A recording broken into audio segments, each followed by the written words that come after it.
खुद को फंसता देख कृष्ण ने फोड़ा गीतांजलि का भांडा।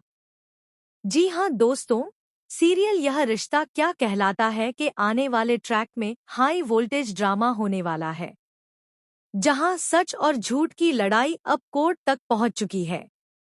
कहानी शुरू होती है वहां से जहां अभीरा पर अंशुमन की मौत का इल्जाम लगाया जाता है। तानिया, जो अपने भाई की मौत से सदमे में है, गुस्से में आकर सीधा अभीरा को जिम्मेदार ठहराती है।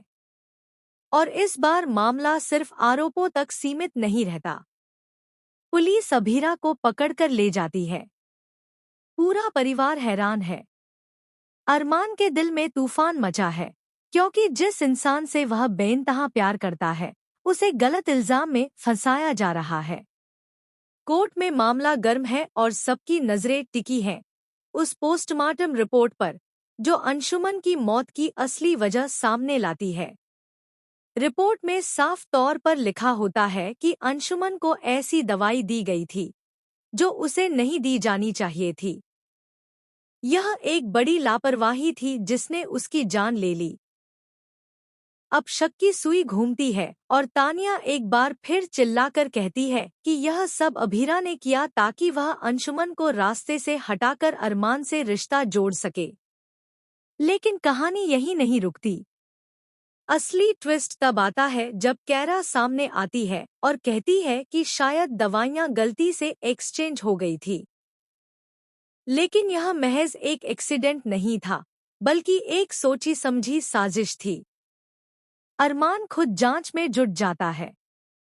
वह एक एक क्लू को जोड़ता है और उसे जो सच्चाई मिलती है वह चौंकाने वाली होती है।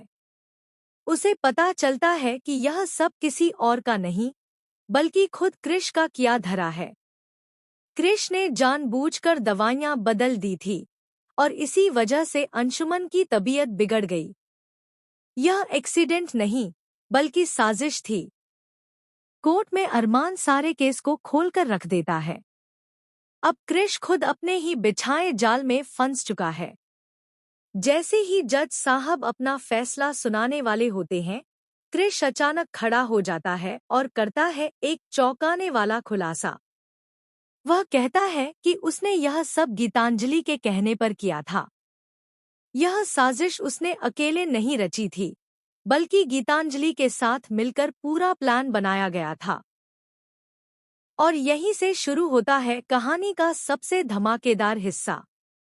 फ्लैशबैक में दिखाया जाएगा कि कैसे गीतांजलि ने अरमान और अभीरा के प्यार को खत्म करने की ठान ली थी और माहिरा को हमेशा के लिए अभीरा से छीनने की घटिया चाल चली थी। वह नहीं चाहती थी कि ये दोनों फिर से एक हो पाएं।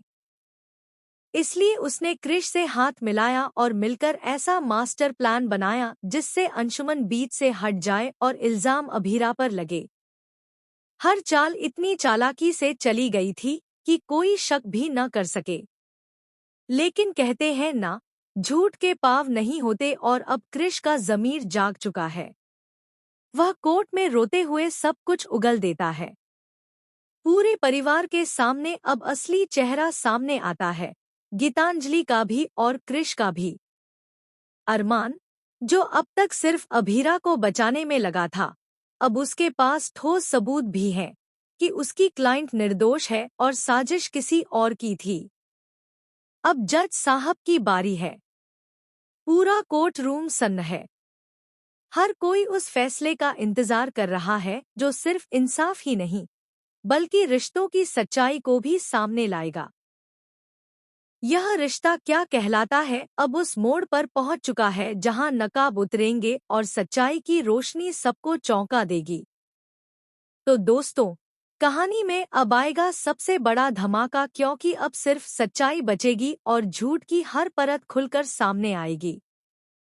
क्या गीतांजलि को मिलेगा उसके गुनाहों का अंजा?